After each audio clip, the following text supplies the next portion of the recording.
So, ladies and gentlemen, good evening and welcome to this live webinar, which is supported by the Institute of European Democrats, which obviously I would like to thank for their help. I would also like to welcome our dear friends from around Europe that are watching this live webinar now. Greetings from Nicosia. I hope I find everyone in good health since the COVID pandemic, obviously, without any doubt, has affected our lives in so many ways. Hopefully, we leave this pandemic behind us sooner than later. At this point, I would like to show a very short welcoming note from Mr. Miguel Burjaco, the Managing Director of the Institute of European Democrat. Unfortunately, Mr. Burjaco didn't have other obligations, couldn't participate live with us tonight. So let's hear let's watch the short welcoming note from Mr. Burjaco.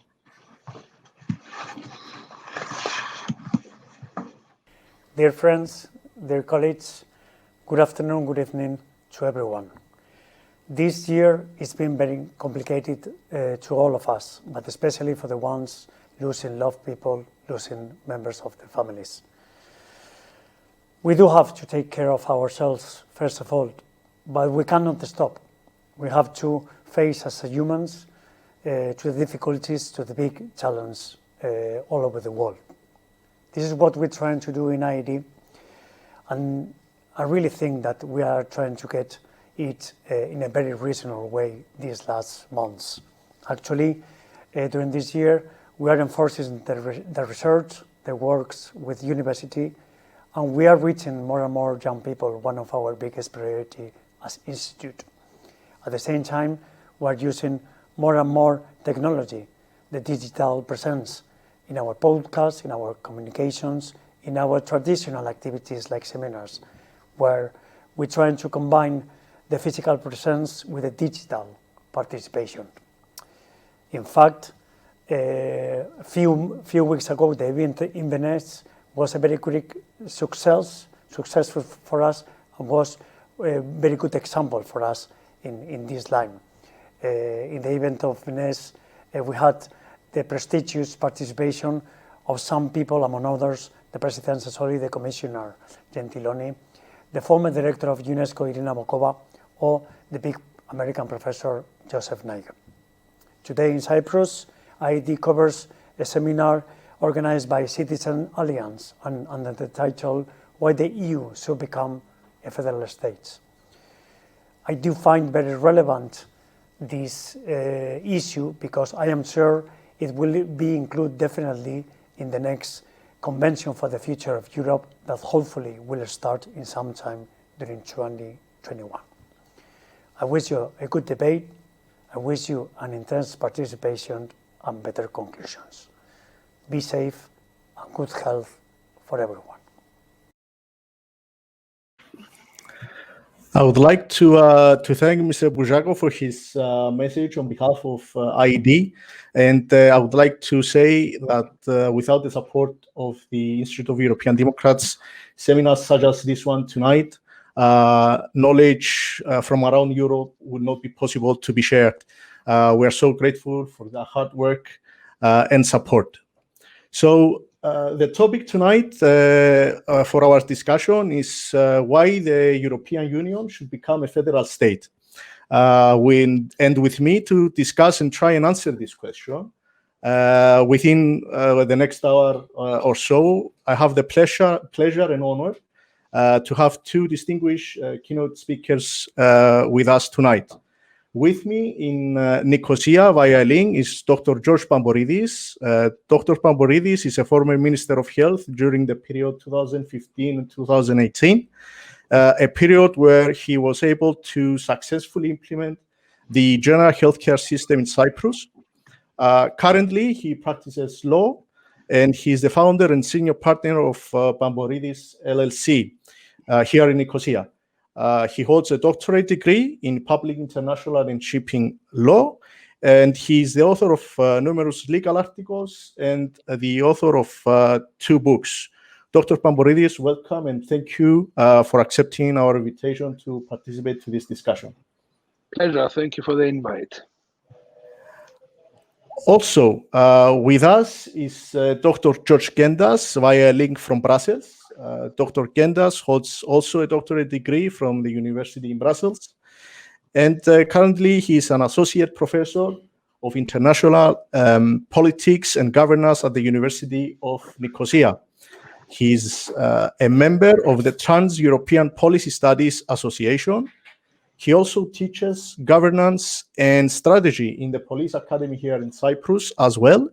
And he also worked with the European Council on Foreign Relations on EU's common security and defense policy.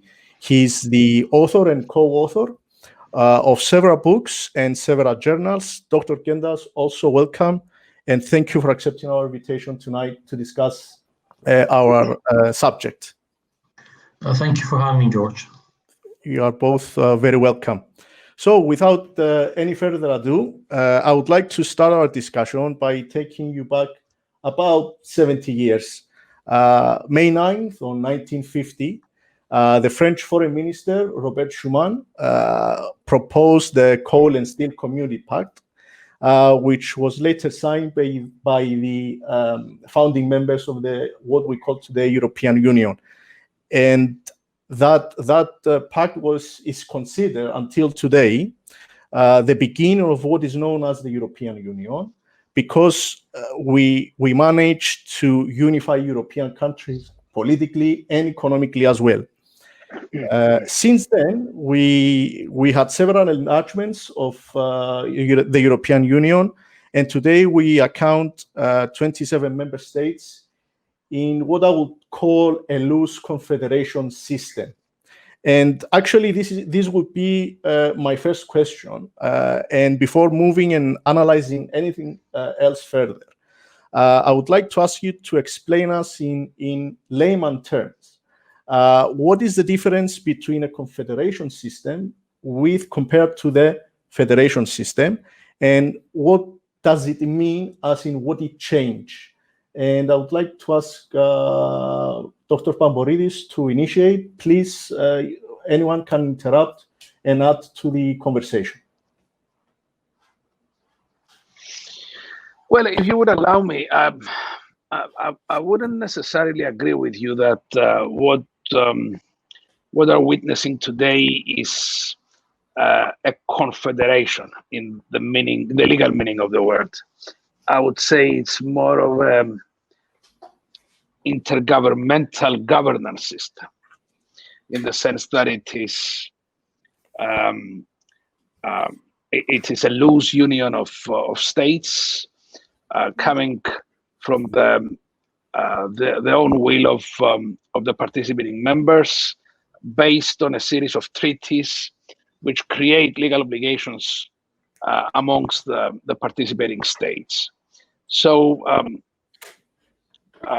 if we agree that this is what we are living through today, and even though the title of today's webinar did not leave even a doubt whether we should be moving towards a federal state or not, it just stated it as a clear direction that we have no alternative. I would say that moving towards a federal system would be a huge step, and it would involve considerable political will and, of course, a new constitution. We need to move to another totally different level of commitment, which we need to investigate. And I hope that Kentas will enlighten us on that, whether there is enough commitment from the participating states to continue the integration towards federalism. Okay, Dr. Kentas, a comment on the introduction. Yes, I agree with George, what he put in the discussion. We need to do the European Union as it is, not as it could become or will become or shall become. And I think his distinction between the confederal, the intergovernmental, and the governmental element it's a good portrayal of what we're dealing with. For an introductory remark, let me tell you one thing. Maybe it's a paradox, but after receiving the invitation and while I was preparing for this talk, I came across a paper I wrote 6 years ago with the exact opposite dimension of the title, which was why the EU shall never become a federation. It's a paradox, but maybe it's interesting to look back 6 years ago and look today and see whether I made up my mind into what I thought at that point. In 2014 was the year, just the year after the meltdown of European economic financial system, especially in the north. Some states came across very difficult times: Cyprus, Greece, Portugal, Spain, just to name a few. And there was a lot of question about whether about the future of the European Union. Secondly, at that time, we were 7 years after the adoption of the Lisbon Treaty and 5 years after the ratification of the Lisbon Treaty. And why did we come to the Lisbon Treaty? Because of the rejection of the constitutional treaty for the European Union by French and the Dutch. That was a milestone. That was a correspond point in the history of European Union, having two founding members, two people of the founding members of the European Union rejecting the most ambitious project the European Union ever set forth, that was launched in 2001 during the Belgian presidency in the Laken meeting, the Laken Declaration. But looking even further back in time, one may see that there were also some other times when treaties were rejected. Ireland, for example, rejected the Nice Treaty, and they had to do a second referendum. And some years after I wrote my paper, 2 years after, we had the British voting to leave the European Union, the famous Brexit decision. And coming forward 2020, we have yet another crisis hitting upon the European Union and questioning the ability of EU to address crisis. So to bring you my thoughts forward, I think that, and to talk to you, I don't want to make an academic discussion, but as George Efstathiou suggested, to put it in simple words, in layperson words.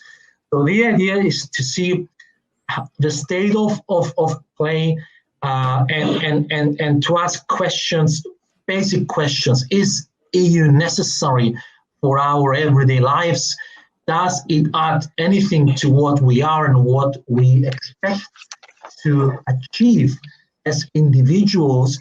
And what could sustain this project we call European integration move on in the coming years? What are the troubles and what is the expectation? So I have some ideas that I would like to share with you today, but this is just my intro for the discussion, replying to the initial question. Okay, thank you both. So both of you spoke about a treaty and a constitution, and hence the question that arises: would the constitution, a European constitution, solve the problem?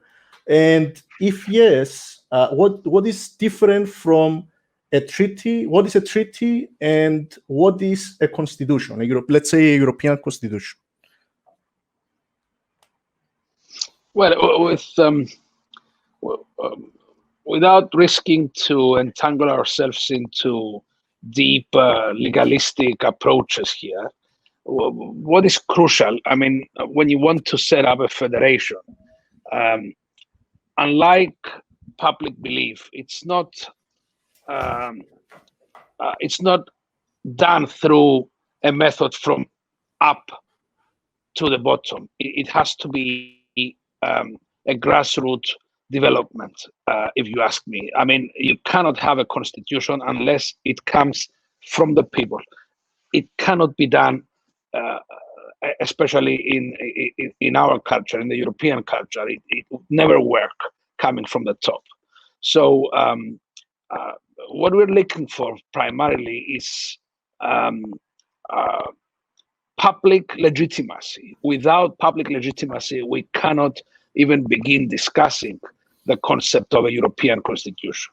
If we have the public legitimacy and we have the political will from the leaderships of the member states to proceed towards the next level, we need to start transforming what we have today from a Europe of the 27 national member states, nation states,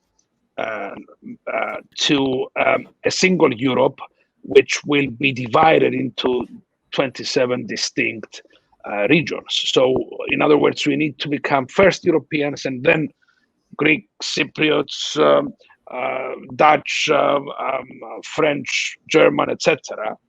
And that will take much longer than just agreeing on a constitution. It would be a cultural and political transformation. Okay. Dr. Kentas, comment on the two? Yes, I think I agree totally with George. It's a matter of legitimacy, and this is something we should not leave behind. So what is the source of legitimacy for European integration? Is it the people of Europe or states? As we've seen so far, the project developing, the founding pillar for European integration, it's the legitimacy for the European Union to move ahead is the state. And as I referred to the failed project of the Constitution for European Union, different methods of ratification followed. And very few states decided to follow the referendum, give the choice to the people to decide. Of course, there is a lot of debate about whether referendum are useful, whether this kind of decision must be made by people. But the liberal structure, the basic pillar of European democracy, it's the people. And this is where we need to turn to when we have to answer this kind of questions. But saying that the founding pillar of European integration is a state, one needs to understand the following 2 points. One is that when we talk about European Union, European integration in the future of that project, sometimes a lot of people looking into European studies and European practice forget the European Union is part and parcel of global politics, of the global system. So the European Union is not working in a hermetal, protected environment, which can develop independent of what is going on beyond that. The future of the European Union, the future of Europe is very much related to developments at the global level. And there is, again, a lot of discussion about regionalism and globalism. I don't want to get into any of this academic concept, but the point here is clear, I believe, that we cannot look into the European Union by ignoring what's happening beyond European Union. Number 2, going back to the element of legitimacy, and again, talking from the standpoint of world politics, the state still is the most rigid and the most important unit in international politics. There is no precedent in world politics suggesting that sovereign independent states are willing to join federal units. For example, the US model. How did the US become a federation? It was the outcome of civil war and the outcome of some kind of imposition. There was no voluntarism into that. So George points upon the voluntaristic project of legitimacy, which is very, very important. So unless you have this willingness of the people, states of Europe to form a federation or to upgrade the intergovernmental structure of the Union, this will come through that process. Do we see that coming up? I don't think so. To the contrary, we have some substantial empirical evidence suggesting that we have different multi-layers of European integration. Take, for instance, the Eurozone. Never all European states are willing to adopt euro as their currency. So we don't have a common currency. Shouldn't be that. Sorry to interrupt you, but you take the example of the Eurozone. Shouldn't that be, I would say, enforced to all the new members joining the European Union to use the single monetary currency of euro? Yes, as of I think the Treaty of Nice has established. I don't remember exactly that the future member states it's compulsory for them to adopt the euro as their currency. It's a normative project, but no one can impose that because there are some standards against which member states will be judged to join the eurozone. Some fundamental fiscal, macroeconomic figures that they must meet, and if you look into the statistics at the moment, very few eurozone member states are abiding by these standards. So we have the eurozone. So we don't see all member states to join the vision of the common currency. We have the Schengen Treaty, and we also have the foreign security policy. And what you asked before, George Efstathiou, what is the federation? So federation is when there is an agency, a government that calls the shots, decides, makes decisions on fundamental issues such as foreign and security policy. So we don't see member states in the European Union to be willing to convey to hand their security and defense policy to a higher agency.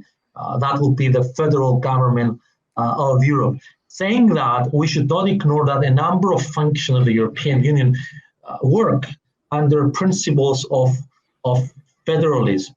But still, this does not make EU even a quasi-federal federation. To conclude for this at this moment, we need to look into the limitations without ignoring achievements. But I think it's very risky to think normatively by ignoring the empirical background of the evolution of the European Union, especially what I said in my first point. That European Union, the future of European Union, depends heavily on global developments, global politics, global political economy, mostly global political economy. Thank you. Okay. So from my understanding, based on what you have said, answering the previous two questions, I'm not sure if I understand this right, but is it a sovereignty problem? Is it the transfer of the national power to a higher government that is the problem? That's the first part of this question. And the second part of this question would be, how far do you think, with the existing system we have as a European Union, did we manage to, I would say in quotes, become a federal state at some point? And how much work do we need to achieve in a further intergovernmental integration between the member states?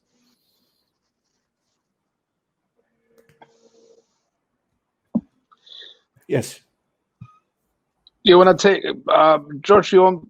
Okay. Let me try and argue that creating a federal, the United States of Europe, let's say, does not necessarily involve the giving up of any part of your sovereignty. It might sound romantic, but in constitutional law and public politics, 1 + 1 + 1 does not necessarily mean 3. It could very well mean 5 6, or depending on the multiplier that we will use, it could create the strongest economy and defense federation globally. So nations should not be viewing this as giving up a part of your sovereignty. It's the placement of one's country in a union as an equal amongst others, and it's an enhancement of the democratic procedure that will eventually lead to a federation. Because what we have today not only lacks the legitimacy, the public legitimacy, but it lacks the democratic. It faces a democratic deficit in the sense that decisions are taken by non-elected bureaucrats who Correct. are not are not part of the society, do not have common targets and directions, and are usually motivated by a tendency to keep a very tiring and bureaucratic system functioning. So I don't believe that. That's why I tried to stress from the start that this should not be this should be a bottom-up process. It cannot come from what happens today. I do understand and appreciate that there have been efforts which planted the seeds for a future federal Europe maybe to grow, like common foreign policy, common defense, but practically these issues are not pursued intensely by the institutions of the Union. So I tend to believe that these are just romantic images that the intergovernmental system imposes on the peoples of Europe for an imaginary future, which is not, I'm afraid, happening. Nobody is putting a real effort in making this happen. Okay. Yes, about these imaginary impositions, it's true. Let me refer to that. You know, if you look back to the history of the European Union, you will see a number of ideas about possible federal state federation. Let me refer to two of the well-known thinkers who were hands-on the project. They were not theorists, academics. They were pretty much involved.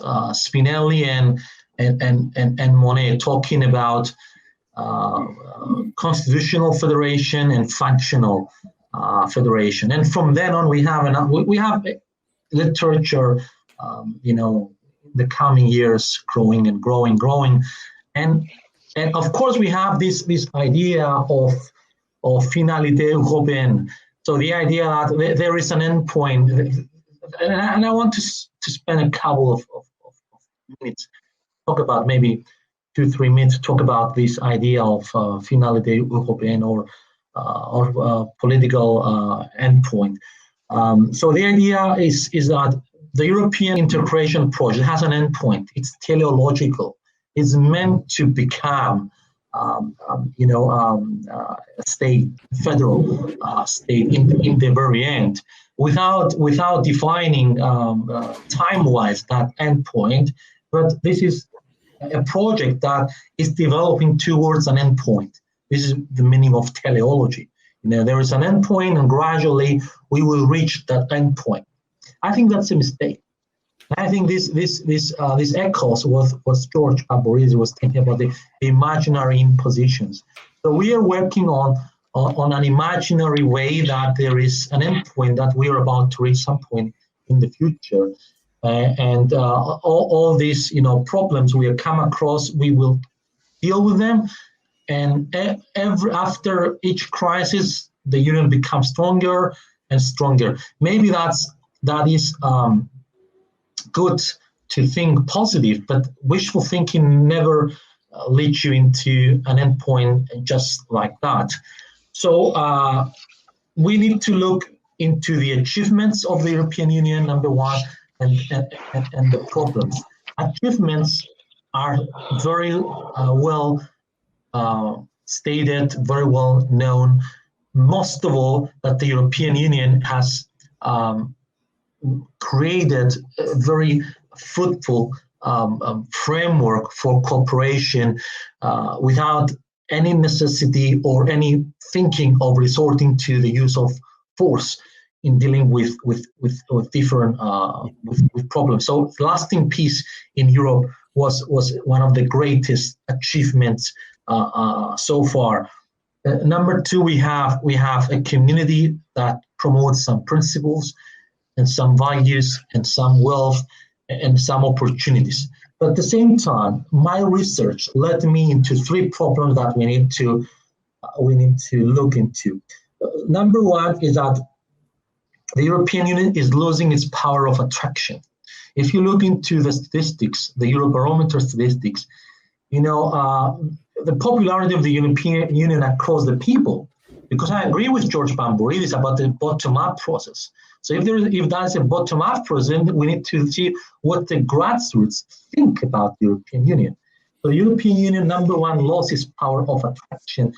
Not consider that positively across Europe, because we are all coming from Cyprus. If you look into the Eurobarometer surveys about Cypriots' perceptions toward the European Union from 1990s up until today, in the last 30 years, there is a big change on that. This happens in many countries across the European Union. And the most extreme manifestations of that is the failed referendums in France, and Netherlands in 2005, and yes, the Brexit referendum in Britain. So number two is that there was a lot of discussion a couple of years ago, maybe 10 years ago, about the normative power of the European Union. So the idea that the principles, the superiority principles of the European Union may be spread beyond the European Union. So we see the migration crisis put this normative power into a real test, and there are more failures to account for than successes. The only achievement the European Union has to account for is an agreement made with Turkey, 12 people in Turkey, and giving Turkey a lever to exert some influence and sometimes blackmail to European states. And the third problem that I came across in my research, which I think in the very nice introductory video you've shown us is stated, it's the ability of the EU to deal effectively with crisis. If you take into account all the crises in the last couple of years, maybe in the last couple of decades, we see that the capacity of the European Union to deal effectively with crisis is waning, is on the wane. And so these are three structural problems for the European integration project that must be taken seriously into account. For those people, and I count myself with them, that see that there is a future of the European Union, there is a reason for the European Union to survive. We don't need to have a vision for any endpoint, any teleological project, but we need to have a strategy to rescue the European Union. And that strategy of rescue is a strategy of restraint, not a strategy of putting high, lofty goals ahead and failing to achievement, because failing to achieve lofty goals create disappointment and a gap of accountability and effectiveness across the union. So that's the point that maybe I will have the chance to talk about later. And we need a strategy of restraint to save European Union. Okay, and you both spoke about crisis, and it's evident that Europe for the last, I don't know, 10, 15 years, we face a tough period with obviously a lot of uncertainty among the European citizens, disbelief maybe with regards to the core values of the European Union, and there was a lot of turbulences, if you like, for the past years.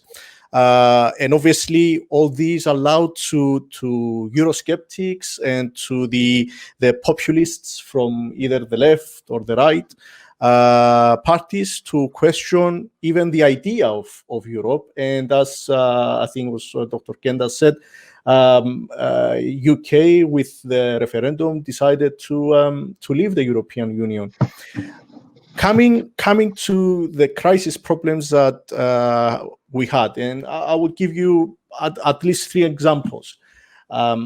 The COVID pandemic that we have currently running around the globe, the refugee problem, where the border states had to deal with the matter on their own with just the financial support from the European Union, and even during the economic crisis with all the austerity programs coming to the member states in need.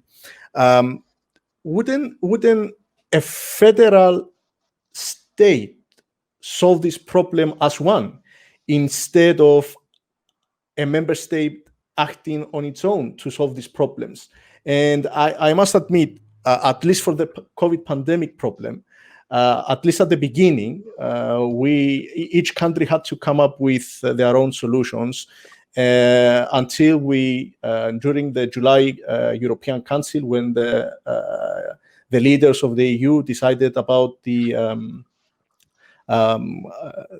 financial support from the European Union, when we said that we will borrow money with Eurobonds as a federal state and help our member states. So yeah, hence my question is, do we see any benefits if we become a federal state, or is what we have today is enough to deal with these problems? Dr. Pamboridis, keeping the... Well, let me try and take you back.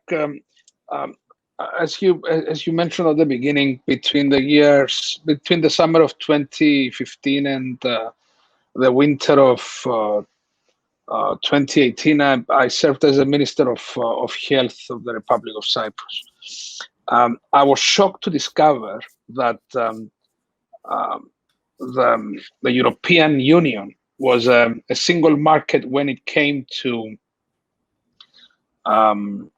a number of things, but when it came to purchasing medicines, it was 28 distinct markets, allowing the big pharmaceuticals to play the states around and squeeze them out of any negotiating power they might have, depending on their size. I remember during the Ebola crisis, we couldn't even find basic equipment to purchase as a market in Cyprus because the big European countries rushed to buy everything, and we were left on our own. What I'm trying to say, I guess, is that we need to face the shortcomings of the union we have created. Big states are susceptible to the pressure of the global conglomerates. There is a lack of leadership in a European level because the bureaucrats tend to follow the instructions of the 2-3 big European nations, the leaders, as we say. And when I dared to raise the point at a council of health ministers, I was almost reprimanded by my colleagues of Britain and Germany. And I started laughing at them. I said, it's ridiculous. You cannot present yourself as the leader of Europe, and then when a small member state seeks to invoke the principles of solidarity and the union and the reason that we were created in the first place, be frowned upon. Anyway, I'm only mentioning this to say that what it boils down to, Mr. Efstathiou, is, as I said at the beginning, is the commitment of the participating states. And the participating states would rather lead their national interests by using the vehicle called European Union, rather than lead Europe hoping for their nations to benefit universally from such a move. This shows a lack of courage, a lack of confidence on behalf of the Union. We'd rather have a weak vehicle to which we can turn upon whenever we need to pull ranks, but we also like the liberty of carrying out our own affairs as we see fit, especially the bigger states. Unfortunately, countries like Cyprus, countries like Greece, that live on the edge of the European borders, feel the risks of this loose union. In our everyday life, Cyprus, as you know, but I don't know how many Europeans really know about it, suffers from the aggression and the imperialistic and expansionist and revisionist policies of Turkey. We're being bullied. We're being pushed around by a third country, which not only wants to enjoy the title of a candidate state in the European Union, not only it ridicules with its conduct on a daily basis the values, the European values, but it has the audacity to claim that it needs to become a member so that it will set Europe on the right course by bringing in humanity and Islamic values that are missing from our everyday lives. I'm only mentioning this because the crisis is not just political; it's also, I would dare to say, it's also an ethical crisis. We are lagging behind, and it was funny to see that it took the blunt attitude of President Trump for us to come to terms with our deficits and how much we have failed the people of Europe. Yes. We realize the hard way that if America pulls out, we won't have the luxury of playing a second violin role to the big superpower.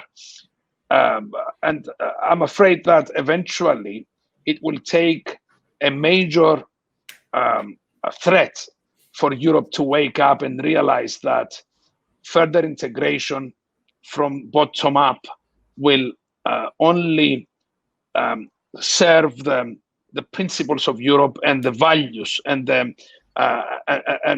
reinforce our effort to create a union which is there to serve its people and its own interests, and not the individualistic interests of the member states. Okay. And before Dr. Kentas answering the question, I would like to tell our viewers that shortly I will be collecting your questions, and we're gonna have our participants, our speakers, to answer them for you. Dr. Kentas, your comment on the last. Okay. Thank you. Your question, George, about whether we could be better off having a federal state in Europe dealing with current problems. It's a hypothetical question. Still, it's worth undertaking. Long time ago, a well-known guru of international politics, Kenneth Waltz, gave an interview. That was 2003, and he was asked whether we would be better off if there was a world state instead of different sovereign states competing for power, interests, wealth, and domination in world politics. And his answer was quite interesting, that may by analogy apply to the state of Europe. So his answer was the following: okay, let's say that there is a world state. So who will be the government? Who will lead the government of that world state? Apparently, this will come under the control of the United States of America. So how many states in the world would like to have the U.S. calling the shots, deciding about their domestic politics?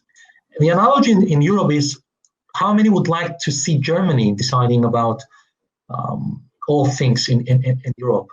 And I don't want to get into a lot of things, but staying to the basic principles here. But I cannot refrain from touching upon the current state of play at the European Commission, the influence that Germany exerts upon the leadership and the function of the current European Commission. That is an issue.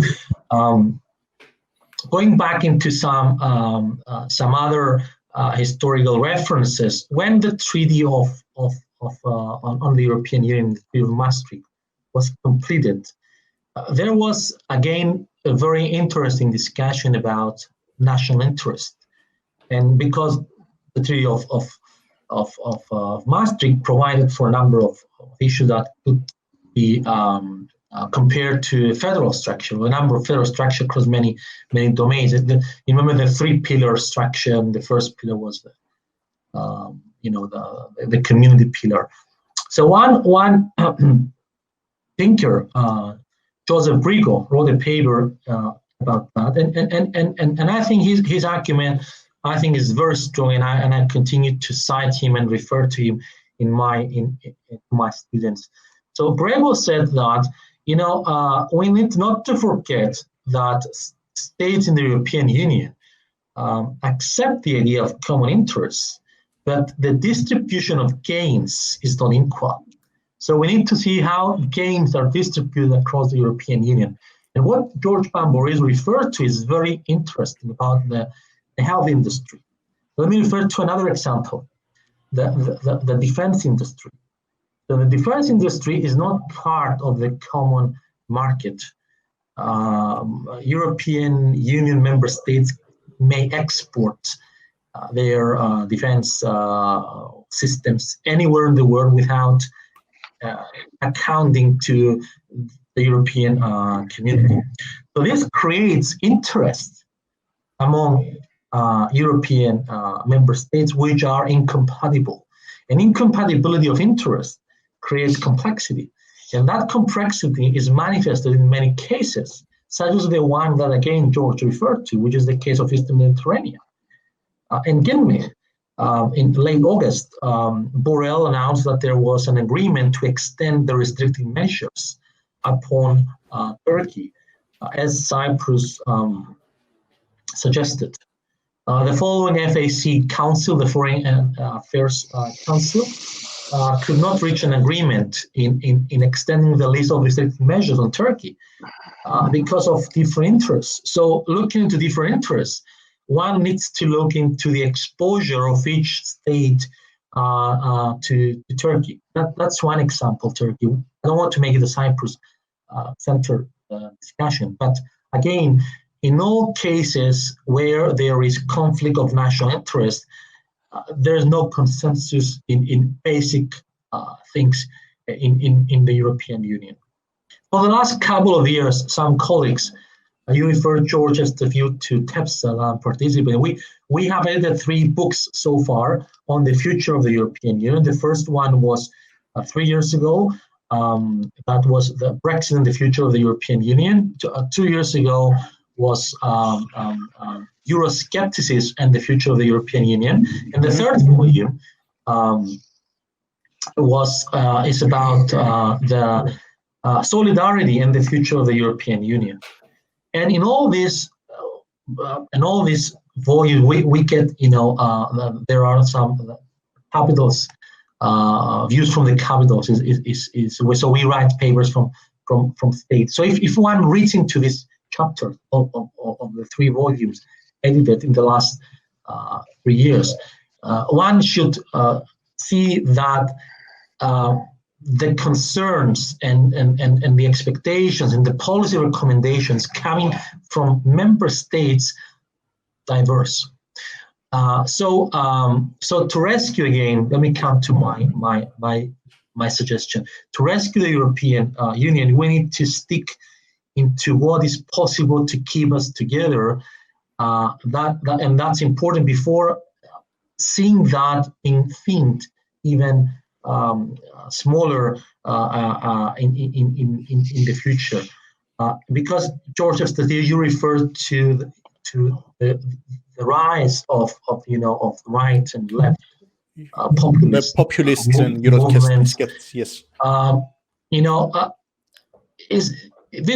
This is not unknown to Europe, but again, this tells us something that is well discussed across the European Union. So the European Union, to survive, needs to make some basic stuff. Again, beginning with what keeps us united than what set us apart. Thank you. Okay. I have a couple of questions coming in. Joanna says, it seems Europeans are in favor of a more efficient European Union, probably more federal, but it's actually the national governments that are blocking because they have no interest in sharing sovereignty. Sure, if we agree with the statement as discussed earlier that member states are a bit reluctant sharing sovereignty within a more centralized government system.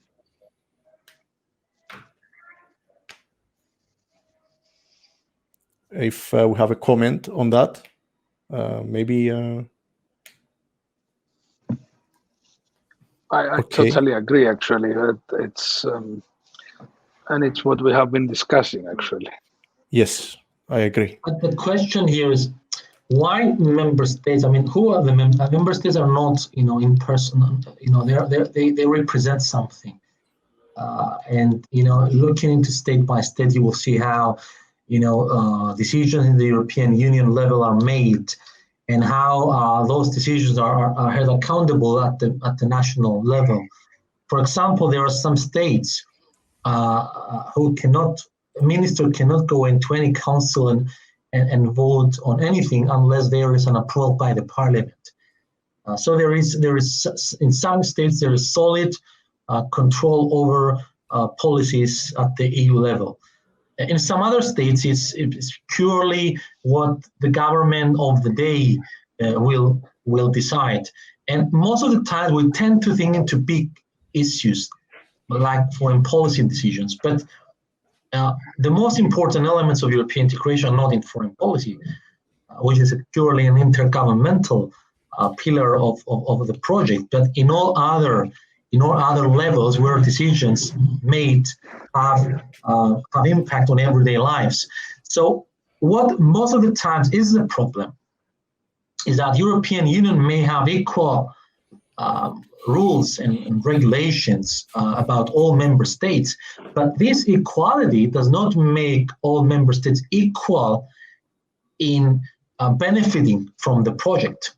So in case, to address the question, in case European Union becomes a federation, the question is how much asymmetry will be will emerge out of federal structure.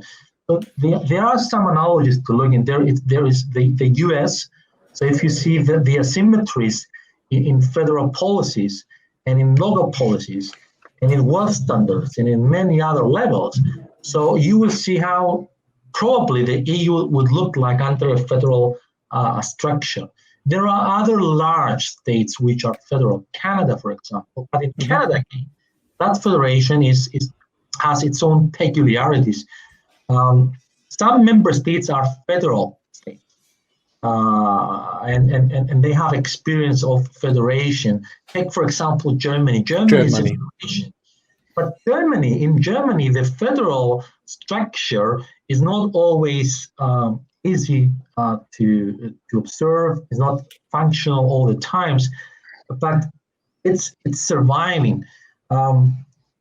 Having a European Union being a federation, I'm not so sure that efficiency and effectiveness will be self-evident, because there are some very specific issues to address before reaching a conclusion that a federation is more efficient, will be more efficient than intergovernmentalism or national policies, because the pandemic was addressed primarily up until this time through national policies, and I'm afraid will continue to be addressed through national policies at large, independent of decisions made for some financial support from the European Union. So effectiveness and efficiency is not self-evident in relation to polity structure, federation or confederation or nation state or local government. Okay. The second question. You're absolutely right, George. And if I may, just a second. Yes, of course. I couldn't agree with you more. What would change, though, George, is that the checks and balances that our leaders, the leaders of the federal EU, would have to meet would be 100% legitimate when it comes to democratic legitimacy.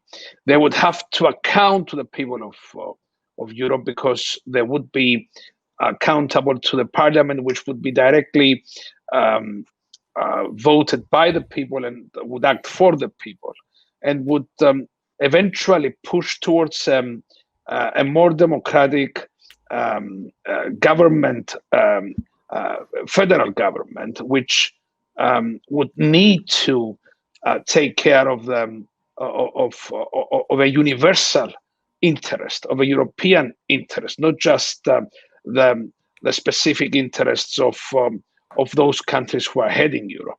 But what concerns me, though, and we need to be absolutely certain that if the time comes for the people to demand the evolution of the European Union to a federation, what we need to rid ourselves first of all of is the fear that smaller states would be totally assimilated by a federal system. The reason that federal systems function around the globe is not because they want to eliminate the differences of the participating elements to that federation. It's exactly to protect and enhance those elements, embrace them, and allow those elements to be a driving force for the benefit of the whole federation. And we tend to speak of federations as if they are unknown issues to most of us. Actually, almost 40% of the global population lives in federal systems. And there are some very good examples that we can draw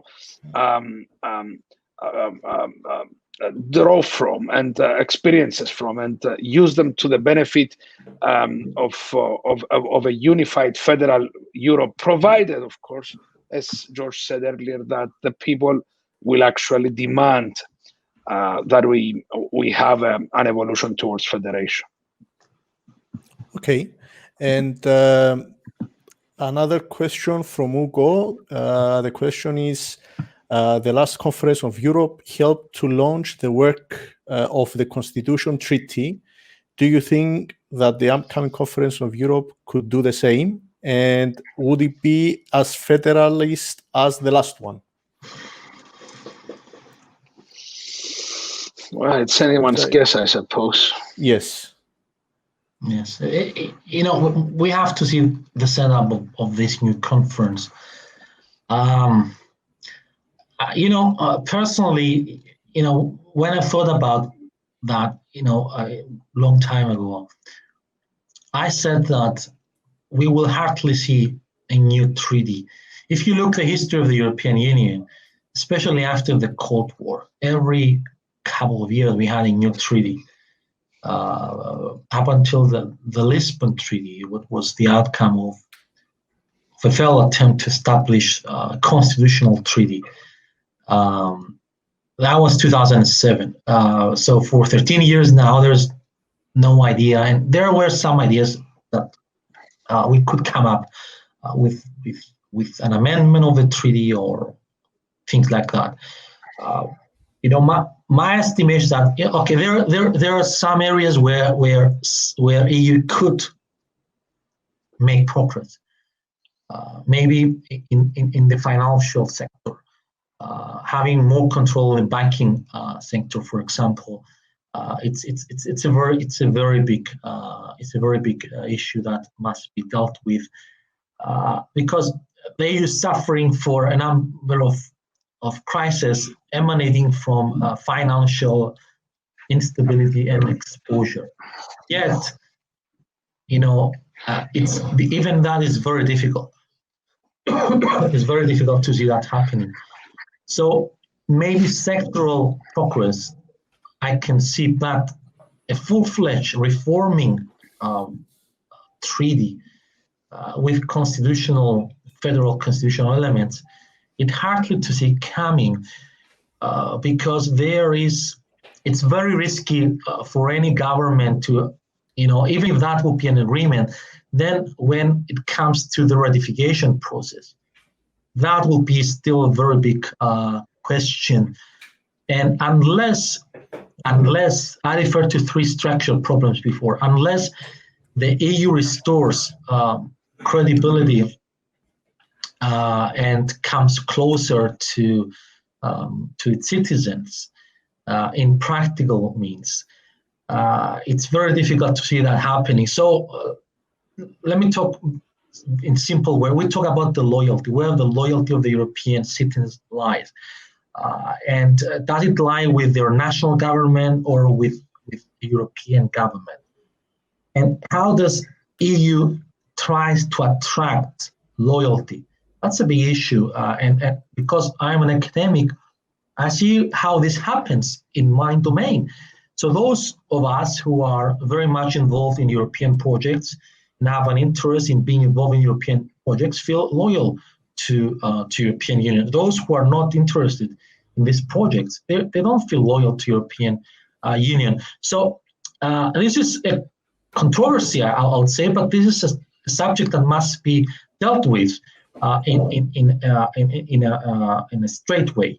That some people are loyal to the European Union because they have an interest, they have an embedded interest into the survival of the European Union.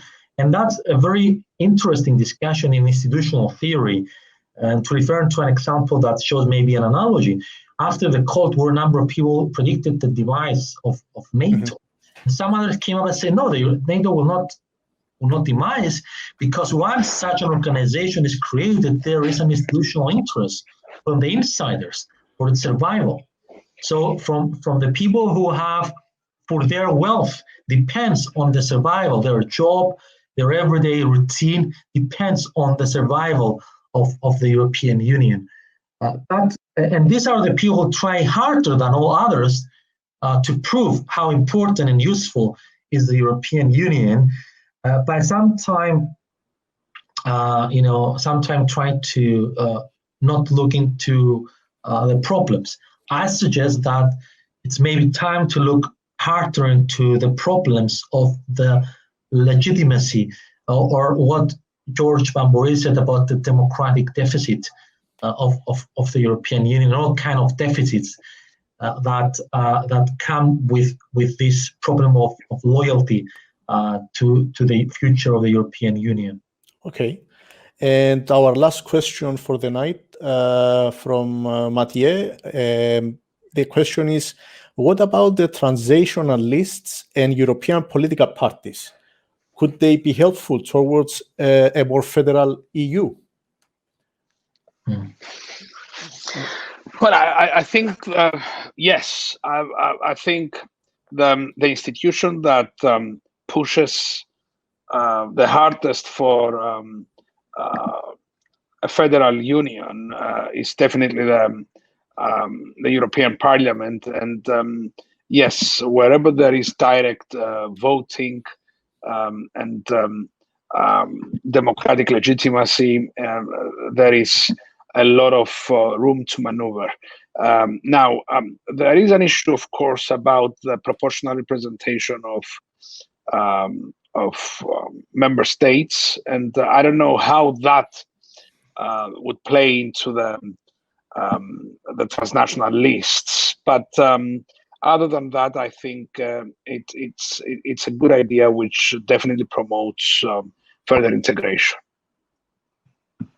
Okay, Dr. Kentas? I agree with you. I have nothing to add than that. This list that the question asks, these are some means for looking to the possibility, symbolic means, but the essence, is thrown into the response by George, and I agree with him. Okay. All right. Well, thank you, ladies and gentlemen. I would like to thank you as well for watching this live webinar tonight with us. I believe Europe is exactly in the middle of crossroads now, and with all what that is happening around the globe, I strongly believe that Europe needs, I think more than ever before, to come together and act as one, and for the general good, for the European general good, where we put the well-being of all European citizens on top of anything else. Hopefully, and as we discussed for the last hour, during the conference on the future of Europe, that actually it was scheduled to start in 2019 and last for 2 whole years, and it's obviously postponed due to the COVID-19.